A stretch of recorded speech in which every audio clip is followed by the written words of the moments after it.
Assalamualaikum warahmatullahi wabarakatuh. Di sini saya akan membahas mengenai roadmap pada mata kuliah permasalahan perkembangan anak usia dini pada pertemuan minggu pertama sampai dengan pertemuan minggu ketujuh. Mata kuliah ini diampu oleh Bunda Gianikawanti, SPSI, MPD. Halo, sebelumnya izin memperkenalkan diri, nama saya Hima Farida, NIM 1904387 dari kelas 5B PG PAUD. Yuk langsung saja kita simak materi berikut ini.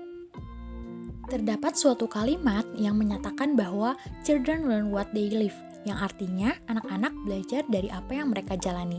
Dengan demikian, bila seorang anak hidup dengan kritik, ia akan belajar menghukum. Bila seorang anak hidup dengan permusuhan, ia akan belajar kekerasan.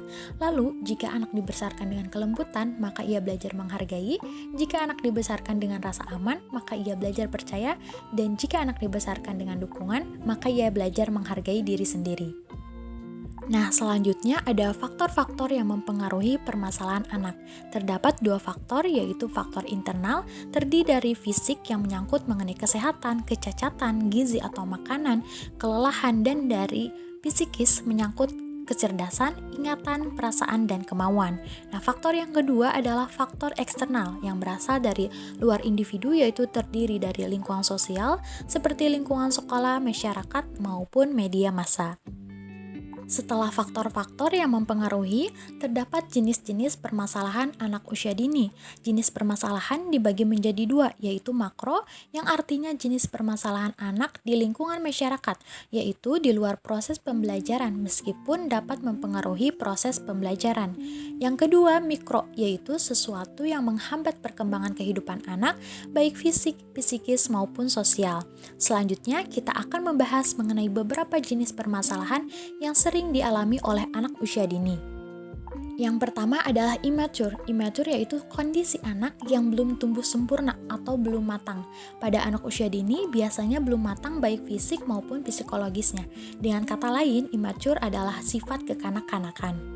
Yang kedua, rejection, yaitu suatu kekerasan psikologis terhadap anak, yaitu menolak atau mengabaikan kehadiran anak, tidak menghargai gagasan dan prestasi anak, dan mendiskriminasi anak. Yang terakhir dan yang sering terjadi adalah insecure. Insecure merupakan rasa tidak aman, bisa diartikan sebagai rasa takut akan sesuatu yang dipicu oleh rasa tidak puas dan tidak yakin akan kapasitas diri sendiri. Nah, berikutnya terdapat prosedur penanganan masalah. Terdapat beberapa langkah, di antaranya itu yang pertama, identifikasi kasus, yakni upaya untuk menandai subjek yang diperkirakan mengalami masalah. Yang kedua, identifikasi masalah, yakni upaya mengetahui inti permasalahan yang dihadapi anak.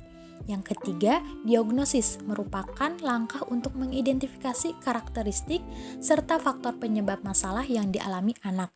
Yang keempat, prognosis, yaitu merupakan langkah untuk merumuskan alternatif upaya bantuan sesuai dengan karakteristik permasalahan yang dialami.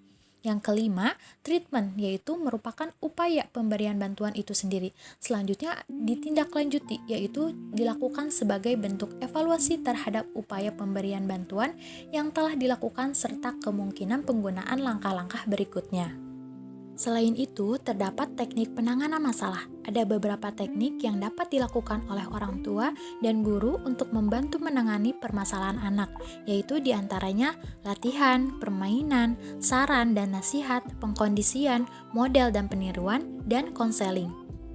Nah, pembahasan terakhir yaitu mengenai modifikasi perilaku, yang merupakan salah satu teknik penanganan untuk menangani permasalahan anak. Menurut Purwanta tahun 2012, modifikasi perilaku ini yaitu hampir segala tindakan yang bertujuan mengubah perilaku.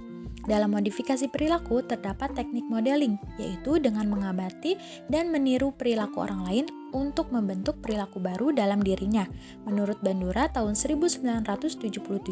Sedangkan teknik token ekonomik yaitu suatu cara atau teknik untuk pengukuhan tingkah laku yang ditujukan seseorang anak yang sesuai dengan target yang telah disepakati dengan menggunakan hadiah untuk penguatan secara simbolik. Nah, itulah hasil dari pemaparan materi dari minggu pertama sampai minggu ketujuh di mata kuliah permasalahan perkembangan anak usia dini. Terima kasih dan semoga bermanfaat.